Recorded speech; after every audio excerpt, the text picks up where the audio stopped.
Hello, everyone. This is episode 10 of Crypto and Cocktails, the official 10-7 Capital podcast. Happy 10th. My name, as always, is Tyler, and this is our man of the hour, Tim.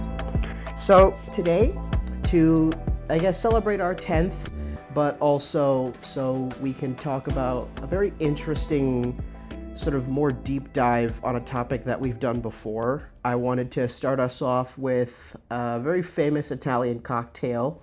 We got a Negroni. A Negroni, huh? Yes. Fantastic. Pop this right in there. Oh, I love when that happens, don't you? Just a little bit. Yeah. I guess that it shows the strength of the alcohol in here. These are probably going to be good. Or the ice and condensation. Yeah. That's interesting. Is there Aperol in that, right? This is quite good. It's nice and crisp, which is perfect because I just got done playing 18. Really? Yeah. How'd that one go? It went well. Got to get ready for our member guest next week. Took my two sons out. We actually paired up with a player. He plays D3 college golf. Oh, really? So it was good to see, let my boys who are, younger in high school see how players play at that level. Nice. Yeah, no, isn't one of them he was on a team that won a state championship? Liam won states in hockey last year, yeah. Very nice. No, I mean for golf. Golf, not there yet. But it's coming. They're getting good. If you're out there recruiting college golfers, I might have one or two coming up the ranks for you. Actually, I think my brother has our nephew too and his son.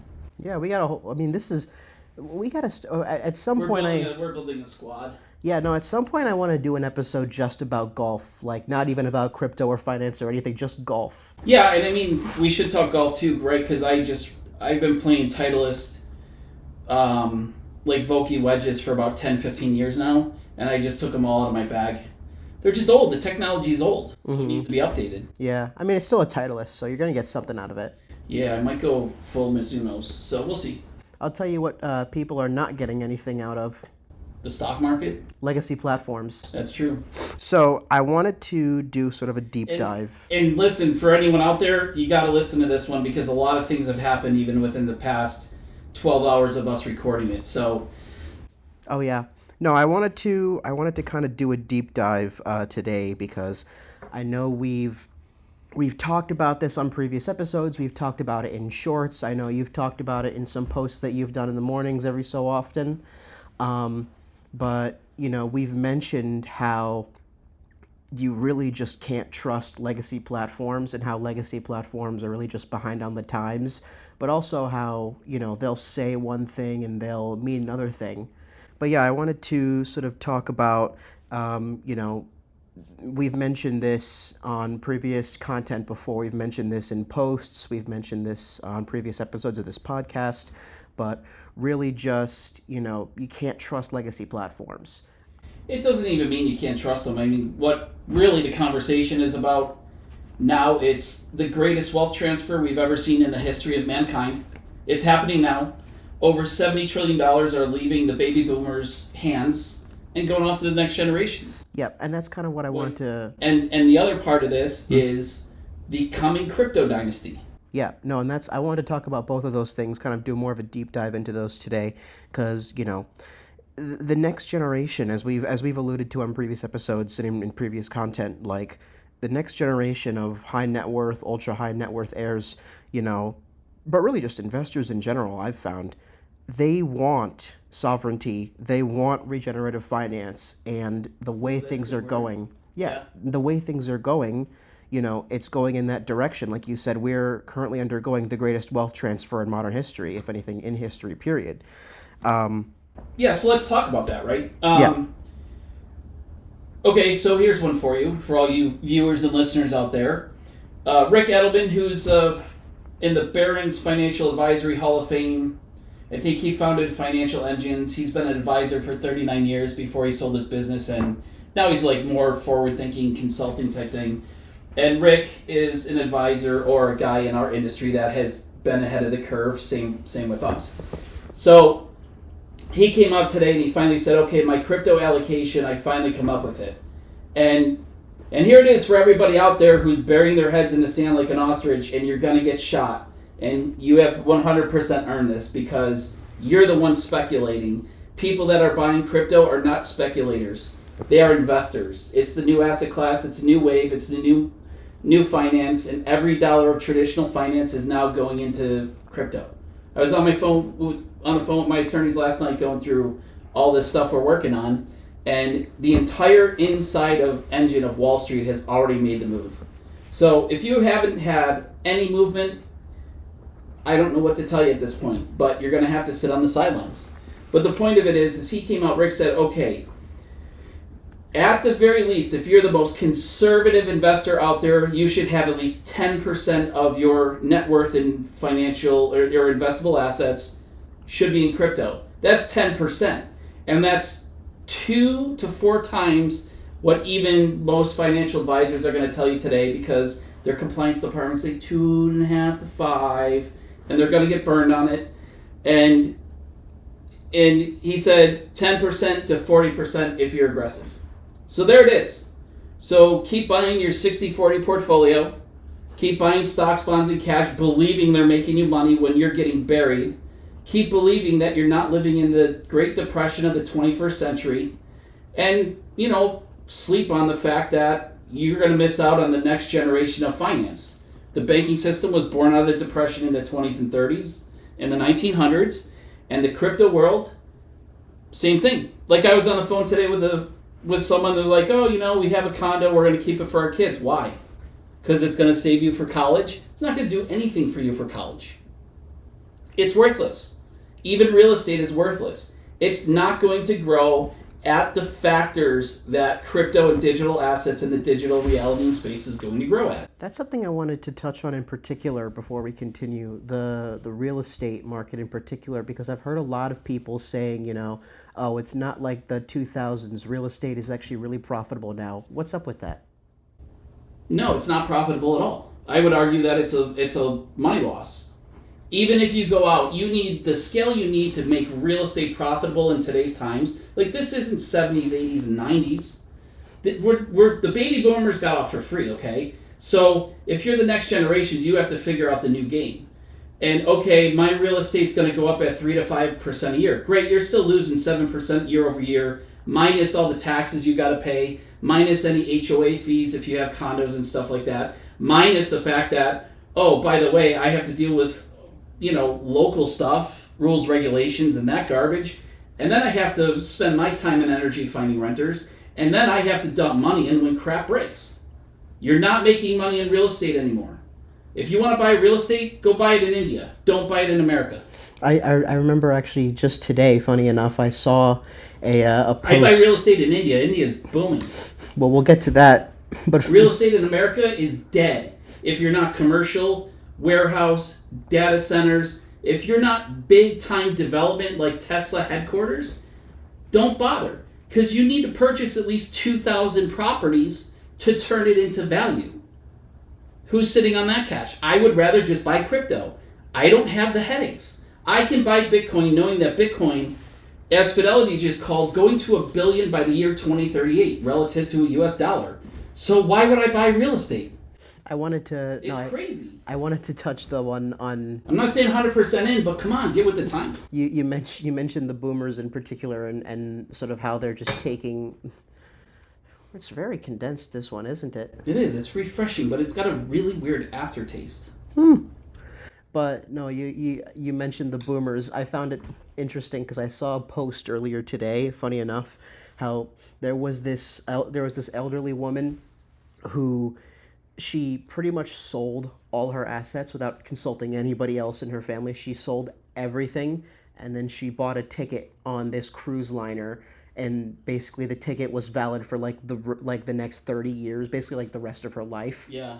And she didn't consult any of her family on that. Like, that was all stuff that she was going to bequeath to her family, and her family was pissed off.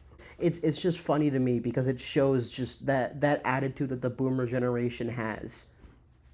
I can't comment on boomers. I mean, I think George Carlin has some very choice things to say about him.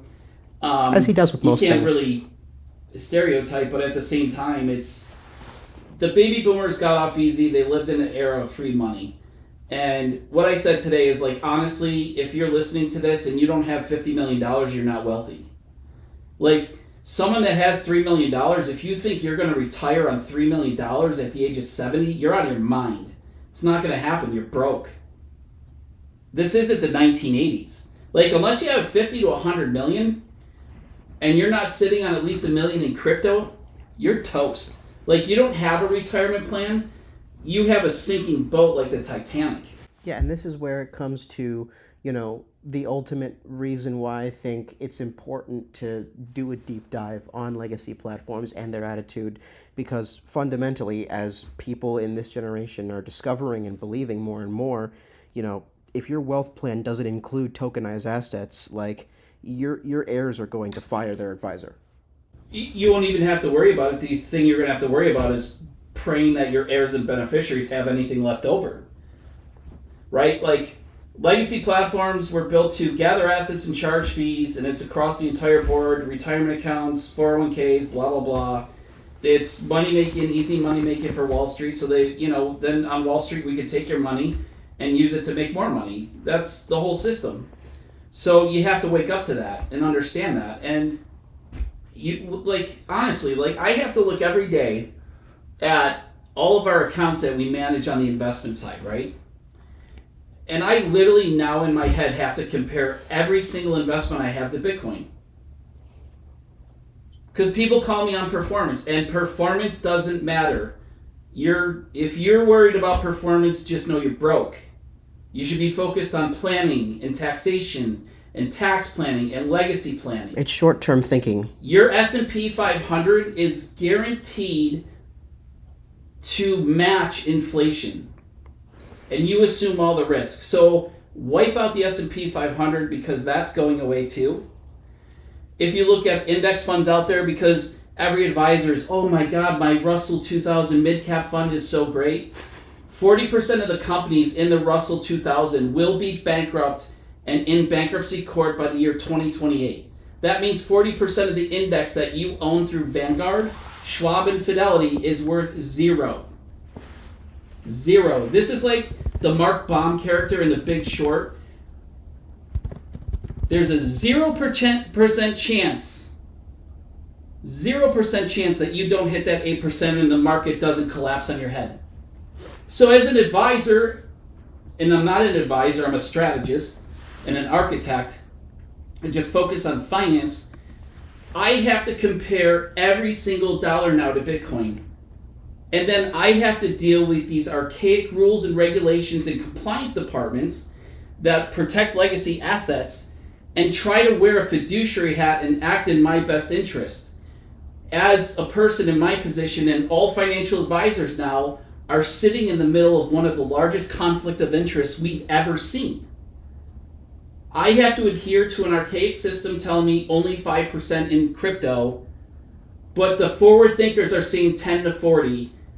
And relative over the past 12 years now, Bitcoin has crushed the S&P 500. It has annihilated it. And traditional finance will not allow advisors to make the shift until it's too late. Funny. So if you're at Ed Jones and Merrill Lynch and Wells Fargo and JP Morgan and Raymond James and LPL, you are going to get buried in this. You're going to get buried in it. And it's like the gold rush, and when gold went through the roof and the government came in and took it from everybody in the Great Depression, it's the same thing.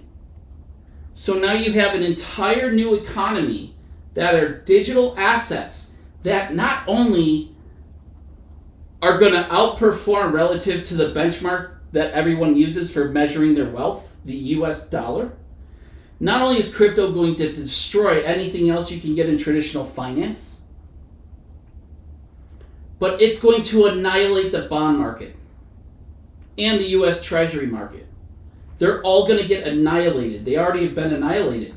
It's just everyone's waking up to it when it's too late. It's funny you mentioned, Oh, I could get 3 to 5% on a bond. Great. I could stake at 10 to 12, which is earning yield in the crypto space. So why would I buy a bond? It's funny you mentioned like big companies going bankrupt already because that's already happening. I saw just today at the time of recording. I don't know if you've heard of Del Monte supermarkets bankrupt. Doesn't surprise me. The other one too is like, okay, let's take the magnificent seven. A little dehydrated. I drink a ton of water. It was hot out today too. It's crazy. It's very hot. It's humid. It's more humid too, which makes it worse. I mean, I drink like 3 huge gallons of water and 2 cold brews. I'm like, geez. I digress. Anyways, real life problems. So, when you're looking at all this stuff, you're like, wait, what are we seeing that's going on? It's completely changed. And like the Magnificent Seven, Apple, Google, Meta, Nvidia, Tesla, Amazon, how many was that? Microsoft. I would bet you $10,000 that more than one or more of those companies is gone within 5 to 7 years. Ops is gonna love that you said that. I can say it. The thing is, okay, so there's a gentleman out there, his name is Mark Moss. He's a very intelligent guy. He does a ton of research. Oh yeah, Mark. You know, he's been on the Bitcoin front.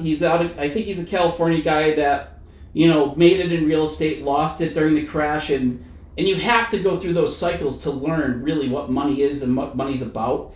And it's not until you're an entrepreneur and a business owner that you really understand economy and how the system works.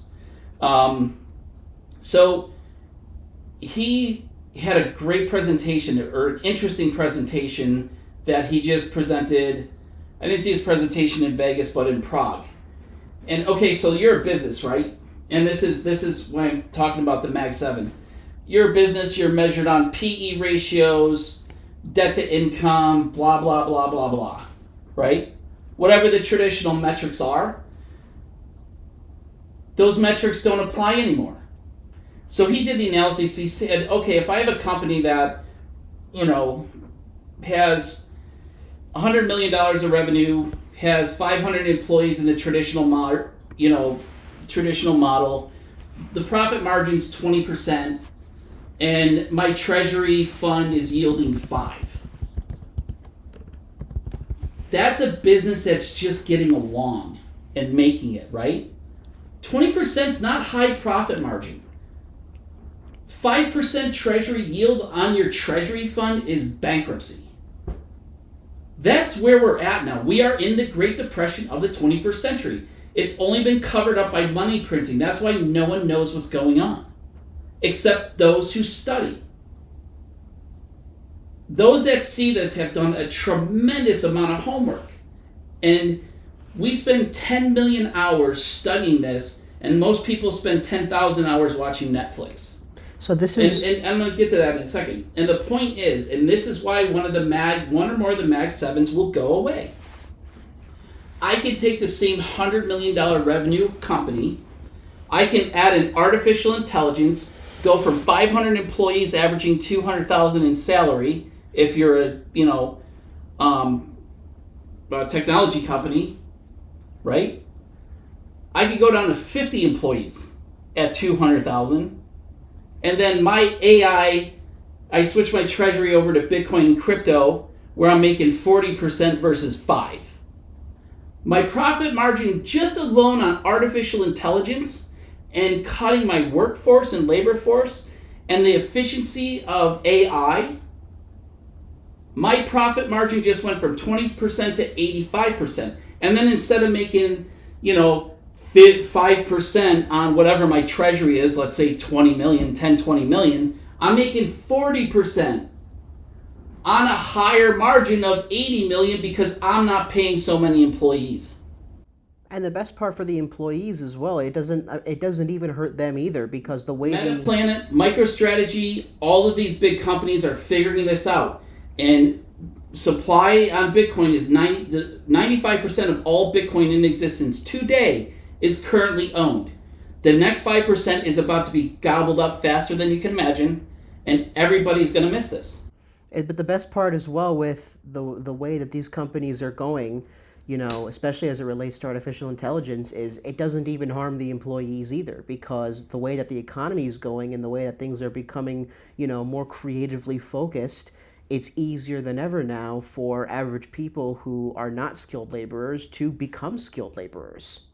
Yeah, there's a transition there though. And listen, I'm not saying you have to go 100% into crypto with all your money and all that jazz, but I'm saying you have to make the shift. Yeah, it has to be part of You your. have it has to be part of your life now. Like, make the shift. If you don't get it, fine. Pick up the phone and find someone that does. Like, do yourself a favor, because now you're being told this is happening. So you at least need to think of it as a hedge. If it doesn't happen, hey, I took a shot, I hedged it, whatever. But when it does happen, because it's inevitable now, crypto is inevitable. Even, people we work with in compliance, it drives them crazy, but it's inevitable. So this is I think where we get to the crux of the deep dive I kind of wanted to do this episode. Because you've talked about stories like what Mark has said, what Rick has said, stuff like that. These are forward thinkers telling you this. I'm wondering, because obviously you've been in the heat of this, and you were one of the people who initially, as you mentioned on a previous episode, you were skeptical, and then you realized how important this is and how this is happening, as you've been saying. I'm wondering, do you have any stories from, your time on Wall Street, or your time, deep in the financial advisory world, or just the finance world in general, of, legacy platforms and established firms of that kind, just either not getting it or getting it but pretending not to get it? One of those two. I think it's number 3. They don't care. Really? Elaborate on that. It's not in their model to care.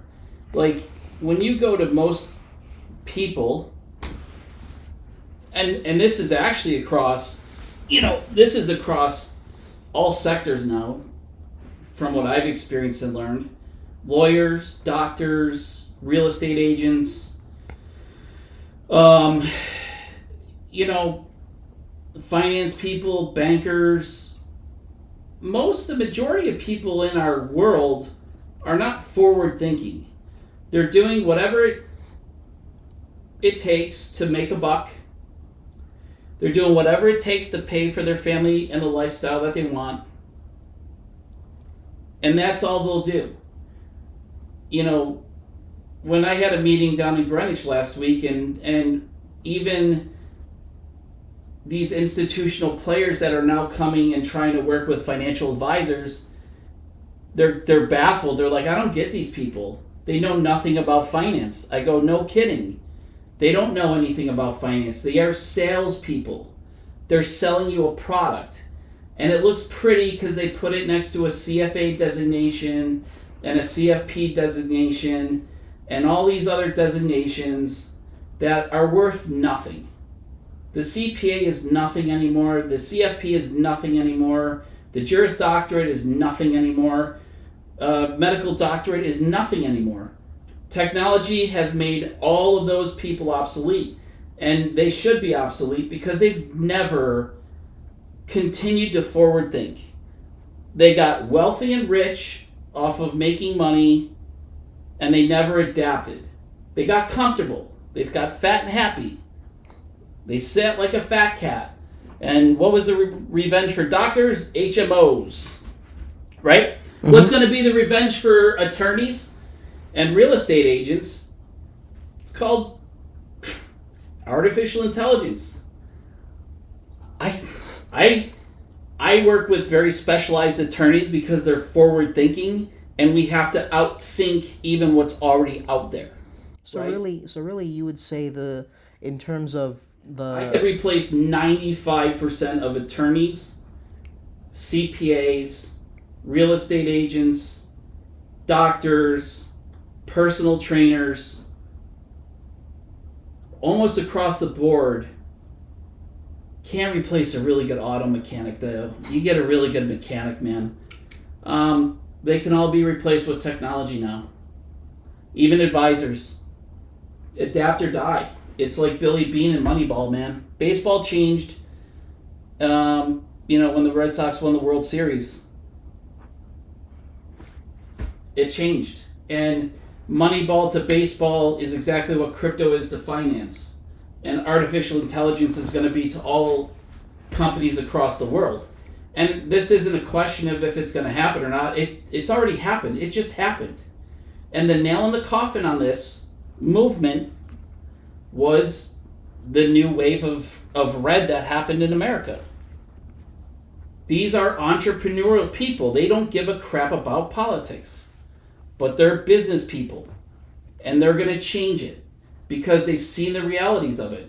You don't know what it's like until your money is stolen from you. When you have a financial institution tell you, as they do on the legacy system, promise you, when you try to get your money in your most dire straits moment, you won't be able to get it. Yeah, I mean, you especially talking about, on the note of that red wave that happened, it was very interesting, the sectors within that wave where it was very much, it was the traditional sort of, socially conservative people who were more, more boomers and older generation, but what came in, the inflow that caused the wave was those entrepreneurial people, mostly of mostly of Gen X, Gen Y millennials, Gen Z, Right. Most people now, especially the younger generations, from what the conversation that we have every day, it's about sovereignty. It's about freedom. Like this concept of working until you're 65, 70 is nuts. I'm sorry, most of the baby boomers, you bought into that. That's your fault. And well, they were just pulling themselves up by their bootstraps. yeah, and that's fine, but it doesn't mean that everybody else is going to think the same way. Especially with how fast we advance in technology now, no one wants to work. Do you want to go work 80, 90, 100 hours a week to earn a salary that grows at 2% a year? No. People are leaving corporate, man. And people are leaving corporate at a pace that's faster than we've ever seen before. Which, again, kind of like the Great Depression, but thanks to money printing, we don't really have soup kitchens out there. It reminds me of the movie Office Space, where it's like that entire movie is basically a microcosm of Americans sort of lashing out at the corporate system, That was a funny movie. the system of corporate working and office working, because it was just so choking and inevitable and all encompassing. They couldn't get out of it. Except now, fast forward 20, 30 years, we're getting out of it. Right, We're, for sure. we are out of it. We are out of it. If you're smart and really paying attention to what you're doing, you're out of the system. Especially the pandemic. I mean, remote work. My God, that got us out of it. Yeah, I mean everything that lined up. It's when you study it, it is. They always say history has a tendency to repeat itself until history is finally learned, and humanity is not learned yet. So this cycle is the Great Depression of today's times. It's just we have a tool to cover it up. That's the only reason you're not seeing lines out the store. But like I walked into Whole Foods the other day, and they had those cards. Oh, we're out of this, we're out of that, inventory's low, blah, blah, blah, whatever. I've been seeing those too. And they'll throw it on the tariffs and all that jazz, but the reality is this has been done for a long time. And this was a long time coming. So now it's either you have to take a look at everything you're doing financially and change it or watch it go away.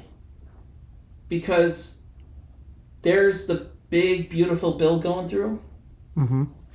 Okay, so we're going to get probably 6 to 7 rate cuts, right? Mm-hmm. That's what I'm saying.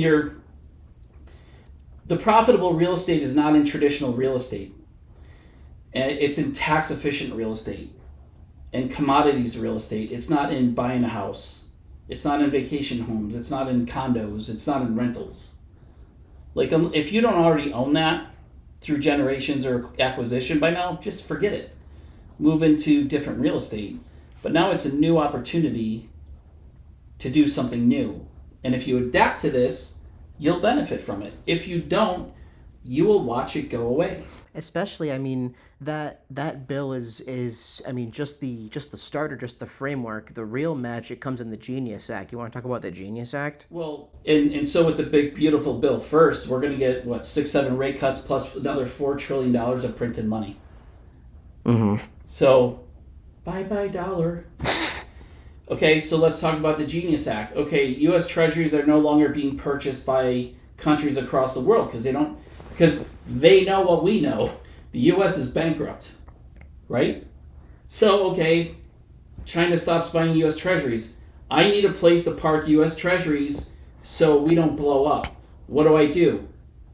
I pass the Stablecoin Act so every stablecoin, which is basically a money market on the digital assets platform in the crypto world, in the digital space, will use U.S. Treasuries to back it. So then I know my digital dollar equates in the 3D reality realm into a physical dollar, right? Dollar to dollar. But what is more infinite than anything right now in existence? The digital asset space. It's boundless. There's no end. It can go to infinity. So that means U.S. Treasuries will be printed to infinity, which keeps Washington in business, right? Mm-hmm.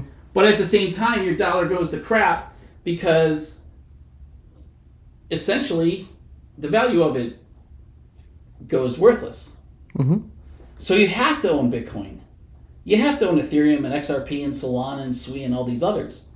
So the 10 to 40% that you have not only has to go to crypto, but you have to get direct exposure to it because the ETFs are not going to track the performance enough over time to ensure that you don't go broke and your family doesn't go broke. And the ETFs are popping up like nobody's business.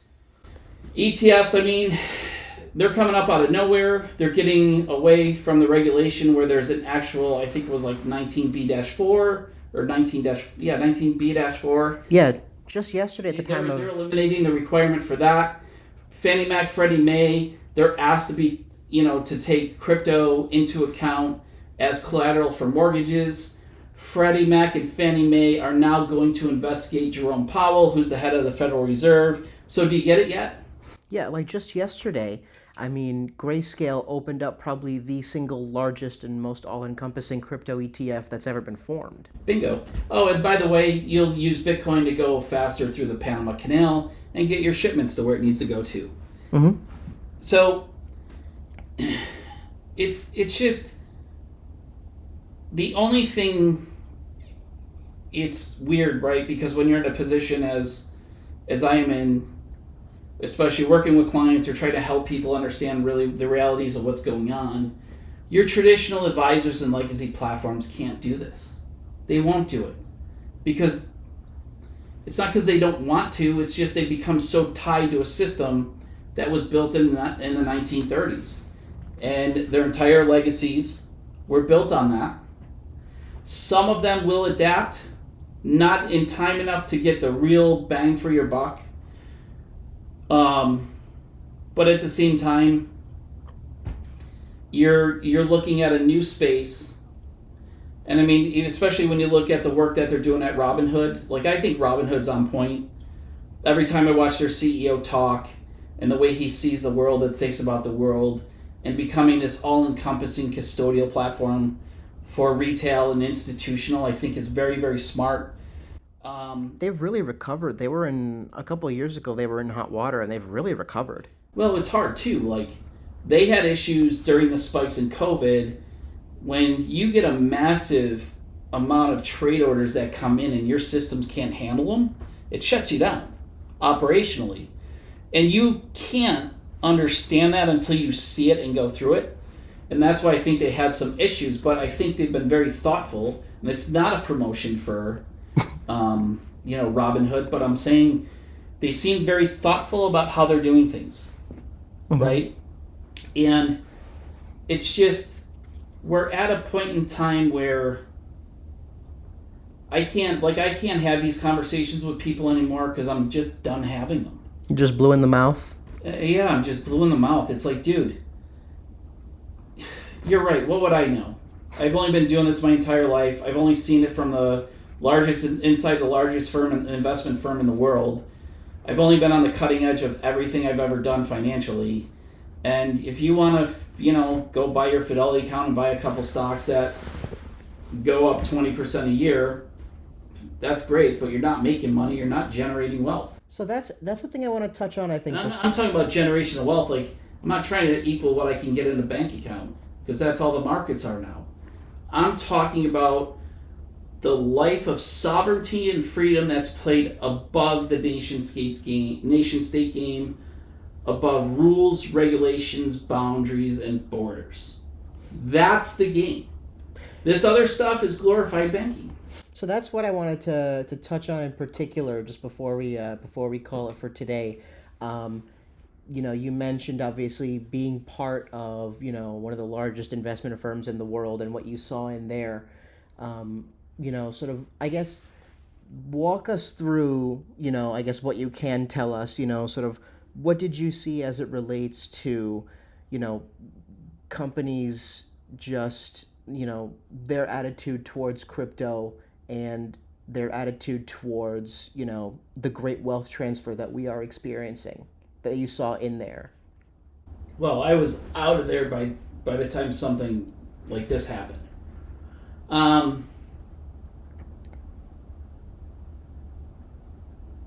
It depends on where you're at, right? Like, inside the walls of these financial engines and machines, because that's what they are. They're machines. They're money-making, revenue-generating machines. The most important part is when they realize they can make a shit ton of money doing something, they go do it. It's all about margin and bottom line, right? Mm-hmm. So the ones that are on the forefront of this, including JP Morgan, who's been playing in the space for quite a while behind the scenes, like, you have to understand, they don't want you, the retail person, the entrepreneur, they don't really want you making money. They want themselves making money. Is right? that kind of what you saw? You don't have the house in the Hamptons. They do. Is that kind of the attitude you saw while you were there? Yeah, most of the time, yeah. Ultimately, as my friend said, when you see over the mountain and you see really the truth of these senior executives, like, everyone has this altruistic vision of what companies should and should not do. But you have to understand, and even a government, the only thing that matters is their survival. And their survival, government survival, depends on consumption of human capital and human energy. That's the only way government survives. That's why they get people up in a tiff all the time. Like, I don't care. Take your government, leave it, whatever. It doesn't bother me. I mean, I wrote but the whole point is you have to look at the motivational characteristics of the machine. Right? Yeah, I mean, and the financial machine is there to generate revenue. It's a bottom line. Like, I was a number on a spreadsheet. I was an employee. I was a number. And I was there to generate $1.5 billion of new assets year over year. Yeah, I mean, it's all about. Funny enough, I wrote my senior thesis on this when I was in my last year of college. But it's all about, as Francis Foucault called it, biopower, human capital, power over life and death. That's how these mega corporations and these governments measure the ability to consume, spend, and gain energy. It's a different game, and it's like until you see it, you can't really understand it. It's not taught in school. You're not going to be educated on it through any channel or avenue you have, pretty much, unless you're kind of born into that world. And that's it. But the whole point of it is, the one thing is, there's a very, very, very, very, very, very, very, very, very, very, very, very, very, very massive machine that's behind this now. As much as you criticize the machine, the second it shifts, anytime financial services and Wall Street shifts, it's massive. And they all shifted to crypto. It's a done deal. Now every dollar across the world is going to shift to crypto. The tokenization of everything. Right? It's like Ryan Reynolds in Free Guy, last scene, and his friend who was his, buddy police guard, his name was Buddy, that was played by who's that played by? I don't remember. I don't remember. Oh shoot, what was his name? Anyways, they're walking at the end and everyone's happy go lucky and they're eating bubblegum ice cream. And his security guard friend goes, "Hey, what about our jobs at the bank?" And he looks and goes, "Buddy, there are no banks. Artificial intelligence doesn't need a bank account. Neither will your company." Friendly gesture. Friendly gesture. So, the banking system's going away. The traditional financial system's going away. It's going to change insurance for sure, and actuarial tables for sure. And the actuaries, like if you want the smartest people in the room, go talk to an actuary. Insurance has existed since medieval times. There's a reason for that. They're going to shift, right?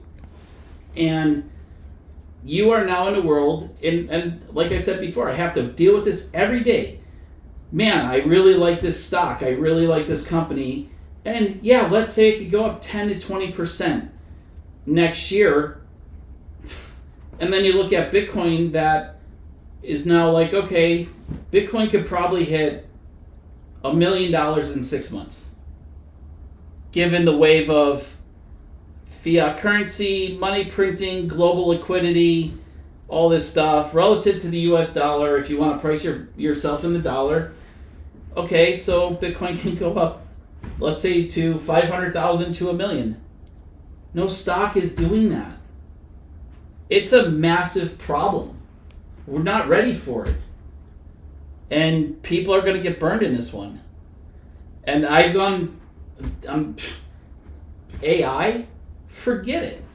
I was just laughing with a friend of mine. He literally stopped playing at a country club and dropped his country club membership because he took every dollar he has now and he's buying crypto. That's where we're at now. It's the weirdest thing ever. I would never in my right mind say this or recommend it because I know the legalities and compliance behind it, but at the same time, I'm in the middle of this storm of, well, I know what's happening and what's coming and what's already here. And it's crypto. It's digital assets.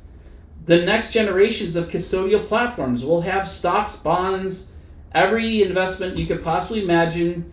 You could trade it 24/7, instantaneous settlement, your banking fees go down, errors go down, everything's transparent, and then we're just operating at these quantum levels that are mind-boggling for most people. Mm-hmm. But the reality is that's the world we are in now. Yep. And you're gonna walk up, like in Ireland, everyone walk up with the phone, I just paid with whatever. Mm-hmm. Yep. And I think, unless you have anything to say, it's a good place to leave it off. Because, you have a choice if you're out there.